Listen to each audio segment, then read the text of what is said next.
I'm Josh Jackson, and this is OCF Crosspoint. Uniting for Fellowship is one of OCF's 8 spiritual pillars. And today you're going to hear from a couple who met in an OCF small group fellowship, ended up getting married, and now faithfully serve cadets through OCF at West Point. Their story is next on episode 54.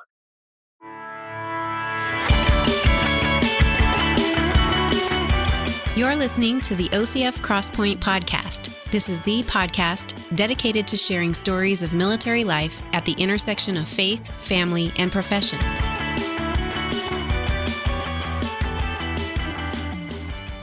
If you've been around OCF long enough, then you've no doubt heard about the importance that OCF places on small group fellowships. After all, fellowship is one of our spiritual pillars, and it's even in our name. Today you're going to hear the story of Joshua and Lindsey Bowen, both captains in the Army. And while their story contains a few themes, such as mentoring, leadership, and spiritual growth, the one common thread throughout their story is the small group fellowship and the importance that fellowship has played in their lives, going all the way back to when they first met. But before I introduce Josh and Lindsey, let me tell you about a couple of resources from OCF. First, if you're new to OCF, or in case you just didn't know, we have an online directory to help you find a small group or an OCF contact in your area. Just point your browser to ocfusa.org/directory. And for our small group leaders, or maybe you're thinking about one day becoming a small group leader, be sure to download our popular booklet called Leading Effective Small Groups. I'll post a link in the show notes, or you can go to ocfusa.org/toolkit to download a PDF copy. Okay, let's jump into Josh and Lindsey's story now and start by introducing them. Josh is an Army engineer officer who graduated from West Point in 2010 and served as a combat engineer at Fort Bragg and Fort Carson. Currently, we're blessed to return to West Point to serve as faculty now. I am a tactical officer of one of the cadet companies where I am the primary leader developer for approximately 130 cadets, teaching, advising, and coaching the cadets and cadet chain of command. Additionally, I'm an instructor within West Point's Department of Behavioral Sciences and Leadership, where I teach military leadership, which is commonly referred to as PL 300 here. And it's the cadets' capstone leadership course here at the Academy. Regarding my faith, though, I'm an Army brat and was raised in a Christian home my whole life. I'd say that my faith really didn't become real to me where I started to take ownership of my relationship with Christ until I became a freshman in high school, which was initiated by the church that we joined when my family PCS'd to Fort Lewis, Washington in 2001. I was very active in OCF while I was a West Point cadet, and through it, God blessed me with 5 best friends, kind of who became dear accountability partners and are still my best friends today. And since God has been immensely faithful, mostly by bringing my dear wife, Lindsey, into my life and affording both of us an opportunity to give back and serve OCF in our roles today. His wife, Lindsey, is a Medical Service Corps officer and currently a company commander. She graduated from Baylor University out of the ROTC program back in 2014. Fort Carson was my first duty station, and that's where I met Josh. Today, I work at Keller Army Community Hospital here at West Point, and I have roughly 171 soldiers in my company. On my personal life, I was saved when I was 12, but like most kids and a lot of the kids we have in our OCF group, I grew up in a Christian home, but it took me a while to define what my relationship with Christ meant to me. And this included some of my wandering times, mostly throughout college. When I was first assigned at Fort Carson, I did not have many friends and know many people at all. My mom didn't like this and immediately started searching for Bible study groups in the area. And we found Chuck and Donna Hendricks' OCF group. I started going there regularly as a brand new second lieutenant and eventually brought Josh with me. And this was the start of our OCF journey and has been nothing but blessings since. It was March of 2016 when Josh and Lindsey first met at Fort Carson, where Josh was an engineer company commander. His company executive officer, a guy named Mike, who lived in the same neighborhood as Lindsey, invited Josh over for a casual hangout at his house. It was a St. Patrick's Day barbecue. Oh, and he invited Lindsey too. So Mike was probably one of my only friends that I had at Fort Carson, and I met him through a friend that I went to college with. They had both gone to West Point together. On this St. Patrick's Day barbecue, he says, I invited my boss. And I said, that's so strange. Why would you do that? That's a weird thing to do. I wouldn't hang out with my boss, but it was just because we didn't get along very well. But it turned out to be the most perfect invitation ever. So pretty sure that we would both agree that immediately upon meeting, we were both pretty smitten. So we actually spent some time kind of hanging out together, more social gathering settings within our friend groups, and then eventually began formally dating. We became engaged, and then we were married actually in May of 2017. That month, in addition to that, I also PCS to West Point for my current assignment. So following our wedding, God was, as always, faithful and delivered Lindsey orders, signing her to West Point's Keller Army Community Hospital only 2 months later, which was amazing, which is obviously where she currently works now. We were very lucky that I was able to get short notice orders. A lot of people don't get that opportunity. And we would have a very different story today if I hadn't been able to get on orders to come to West Point so quickly after getting married. That's a great story, but I couldn't resist stirring the pot just a little bit. I noticed that Josh was the only one who said they were both pretty smitten immediately when they first met. So I pressed him on that detail. Well, she might have not said that because I think when that first time we met, she refused to talk almost as much as possible. Nervous. She was so nervous. I think she said she didn't want to make a fool of herself. So she just almost didn't even talk that entire first day. Yeah. Josh is a big part of my testimony. I had some pretty bad relationships while I was in college. And so once I graduated, I told God, do not bring a man into my life unless it's the one you want me to marry. So I spent a couple of years alone. God took that and he ran with it. He said, okay, I'm happy to work on you. So when I met Josh, I knew that he was a very different from anyone I would have picked for myself. But I had this feeling of peace and God saying that you were ready. And here he is. And here's another detail I noticed. From the time they first met at Mike's barbecue hangout until they were married was just over a year. And here's the clarification and explanation from Josh. So we met in March of 16, and like I said, we were married actually by May of 17, but really driven by the Army timeline, knowing that I already had orders to West Point. And I think very quickly within that year, we were both very confident about God's plan for our relationship together. So we say May 2017 as our wedding day because that day on a Tuesday, we actually went down to the Colorado Springs DMV and got legally married in May of 2017, right before I PCS, so that Army would give her PCS orders. I mean, we had our wedding ceremony and stuff about a year later, but we were legally married at that time. To get her the orders, which is kind of a necessary thing to deal with for dual military couples. We kind of enjoy that story. It was on a non-significant Tuesday afternoon. We were both available. I was on my leave right before I was moving to West Point. So I was in like sweatpants and a sweatshirt, I think, and Lindsey was in her Army uniform. We were definitely dressed to impress for the day we actually got legally married. And we had just come back from San Antonio where my parents lived, and he had just asked my dad for permission and just proposed. It was like the day later we had come back to Colorado and gone to the DMV. So it was a whirlwind weekend. I asked them both how they first got involved with OCF, especially since Lindsey was already part of an OCF small group at Fort Carson when she first met Josh. And as she mentioned already, Lindsey's mom decided to search out Bible study groups in the Fort Carson area when she came across the small group directory on the OCF website. She made sure Lindsey would get plugged in. It's a detail that Lindsey alludes to here. Fort Carson, it was the first time I'd ever been to OCF. Went on my own, which was a pretty big leap for me. I'm quite an introvert, so going out and socializing with others was a big jump for me. But if you've met my mom, you know that I had no choice. But it was amazing. The day that I showed up there, they were so welcoming and they asked me so many questions about myself and immediately added me to the email distro and texted me every week to see if I was coming. It was just they truly cared for me.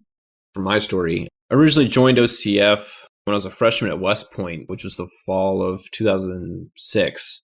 I had an outstanding small group through those 4 years, which I think I mentioned earlier, also provided me with my best friends still to this day, as well as a solid community of brothers and sisters. The small group met weekly, as well as we also spent a lot of time just like doing life together outside of small group nights. OCF, back when I was a cadet, was really one of my best memories and experiences from that time in my life.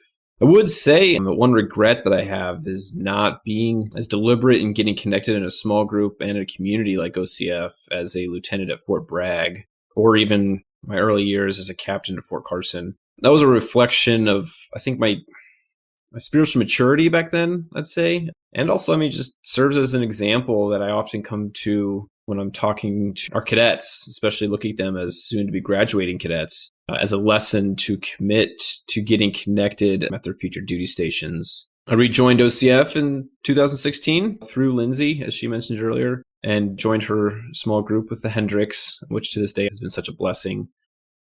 It became apparent in our conversation that Chuck and Donna Hendrick, along with the rest of their small group, had a profound impact in Josh and Lindsey's lives. So I asked them to talk more about that group and how important they were during their time at Fort Carson. If you know Josh, you know he can make friends with about anyone, so he quickly became a member of the family there. We were very blessed to have at least 4 couples who had been married much longer than we could imagine. There's Chuck and Donna, they're our hosts and retired Army mentors. Major David and Sirius Schultz, an active Army couple working for Northcom. Colonel Andy and Grace McLean, whom it took me a long time to realize that he was a colonel because they were both so kind and down to earth. He introduced himself to me as Andy, as a second lieutenant. And Bart and Irene Towson, our retired Navy couple. They're both, I think they were 85 when we met them. They're just the funniest, kind-hearted people we'd ever met. Someone we would never really spend a lot of time with as second lieutenants. So in OCF, that was such an awesome experience with them. Between the 4 of them, I think we couldn't have gone wrong anyways. Between sharing our walk with Christ, either alone or in their marriage, or sharing the integration of faith in their profession, we were exposed to real couples doing life together and actively pursuing Christ. It was probably the best example we could ask for. The way that they lived their lives and set examples for us, I think, was really less of a question or something that they said to us. But I can still remember the way that David cared for Syria. Yeah. He cared so much for her, and he was consistently making sure that she was happy, she was fulfilled, she had a spiritual foundation. I always took note of how he treated her and kind of how I would like a future husband to treat me similarly. But just the way that each of them in their own marriages even talked about sometimes some of their struggles and how difficult it was to be parents or be Army officers or to support an Army officer while still balancing that alongside of being convicted to be good spiritual leaders. We've spent a lot of time trying to be like them, especially towards our cadets, to present a united front always and to show, but also be, vulnerable enough to say, this is where we're struggling. We have only been married 2.5 years. This is what we're learning. And they did a lot for us in that area. That was the first small group I've ever been a part of with members of vastly different life stages, like Lindsey described earlier. The small group ranged from, like you said, young second lieutenants to Bart and Irene, who 85-year-old retired Navy couple. The diversity of life stages across that group, I think, really helped me take a greater perspective on life and my faith, which certainly served as a catalyst, I think, for my spiritual maturing from 2016 to now, coming to West Point. Having been a part of Chuck and Donna's group for about a year, Josh and Lindsey were able to observe how they prepared, hosted, and mentored. And now, Josh and Lindsey find themselves in the roles of mentor and small group leaders at West Point, where they're on their 3rd year with the group of cadets.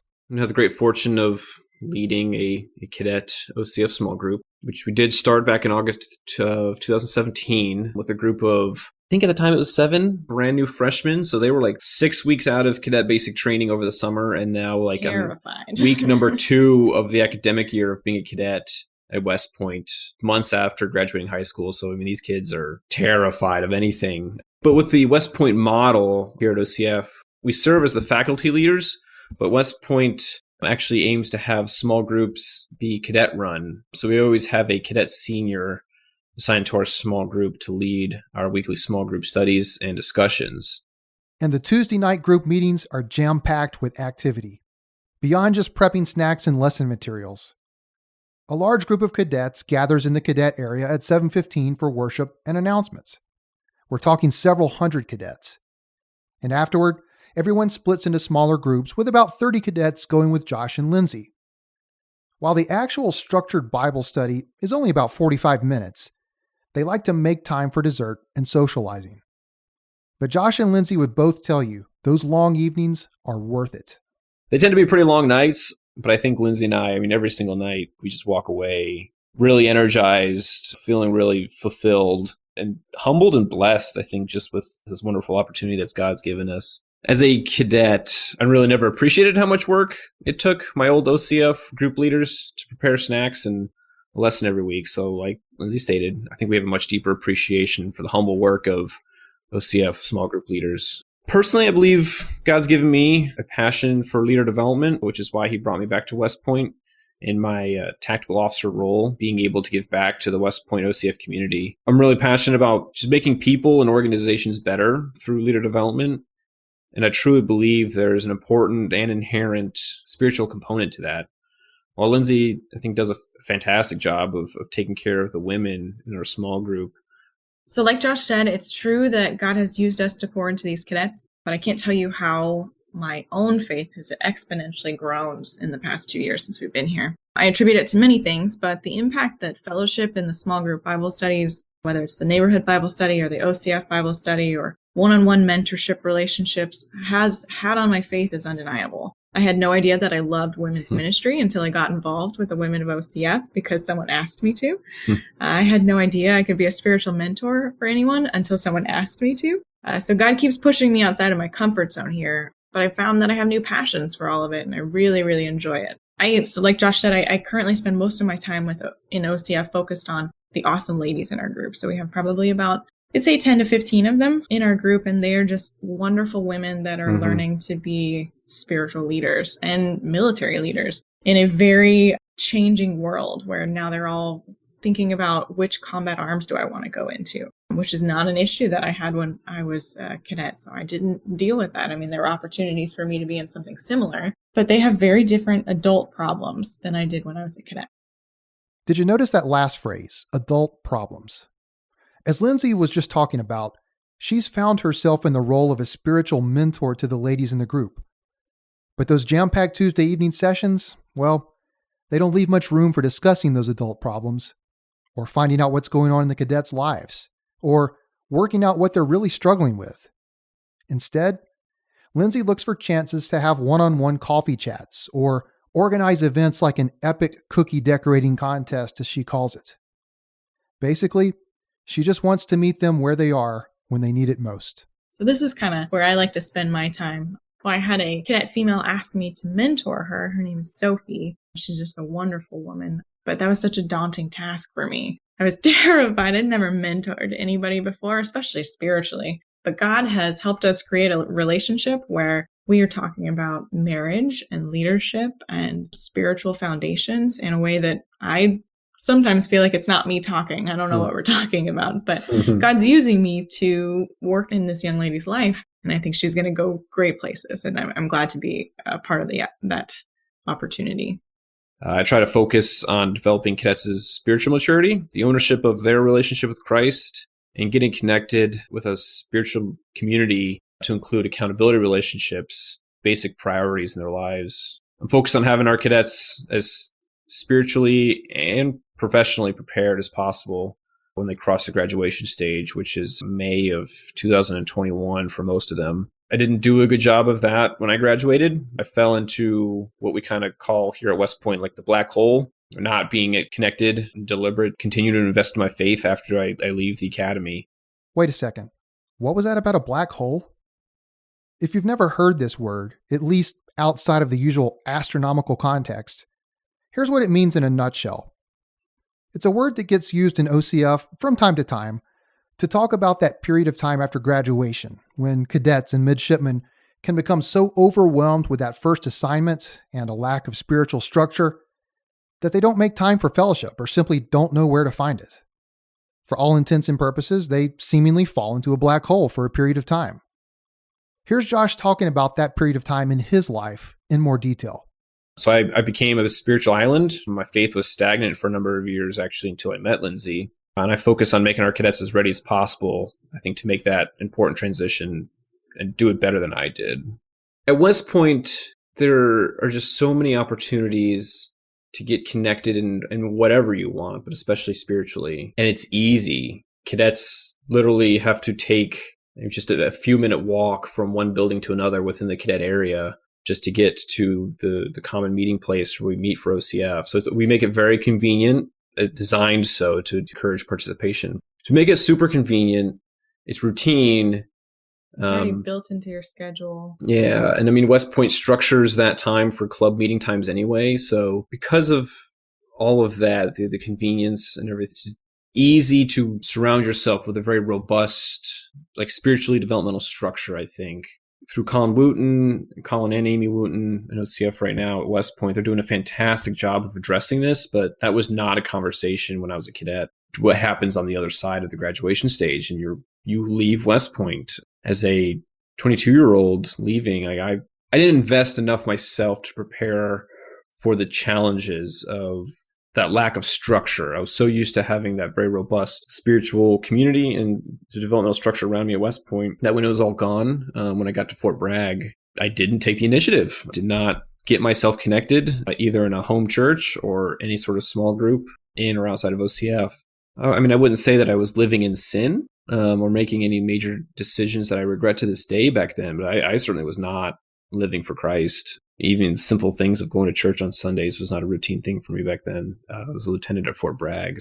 And I think it's because, again, I just didn't have conversations or think very deliberately about that before I left West Point. And I think we're doing a fantastic job today to do that. And I actually talk to cadets on many different ways and times and platforms to try to get them prepared and understanding the challenges of that lie ahead on the other side after West Point. So I'm just kind of hoping that we're getting some men and women to leave West Point better prepared than I was almost 10 years ago. If I may make a plug, when Josh talks about this time of his life, it's very similar to how I was in college. Not that there wasn't opportunities, but I was starting to identify myself as a soldier and an officer, and there wasn't an ROTC OCF.